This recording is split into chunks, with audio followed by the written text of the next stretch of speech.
Welcome to Kenton Teaches. Enjoy the video. You start by gathering essentials: a charged iPad, a computer with the latest iTunes or Finder, and a good USB cable. Plug the iPad in and power it on. If it's deactivated, skip straight to recovery mode. Why? Because the device must communicate with the computer to reinstall firmware and clear the deactivation counter. Once connected, make sure the computer recognizes the device. If prompted, trust the computer on the iPad. If you can't, proceed to force restart into recovery mode. You'll now force the iPad into recovery mode. The exact button sequence depends on model, because recovery mode bypasses the normal boot and lets the computer reinstall iOS. Open Finder or iTunes, and when the device appears, choose Update to preserve data. Update attempts to reinstall without erasing.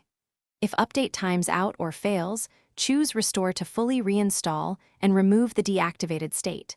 The computer downloads firmware and flashes it. Don't disconnect. This process fixes corrupted system files that, once the restore finishes, set up the iPad. Sign in with your Apple ID to clear activation lock. That's the security step preventing unauthorized use.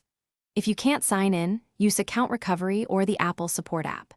If the restore failed or you see errors, retry with a different cable, USB port, or another computer. Network issues or corrupted downloads often cause failures. As a final step, if activation lock or hardware faults remain, contact Apple Support and have proof of purchase ready for verification. Thanks for watching. Please subscribe if this video was helpful.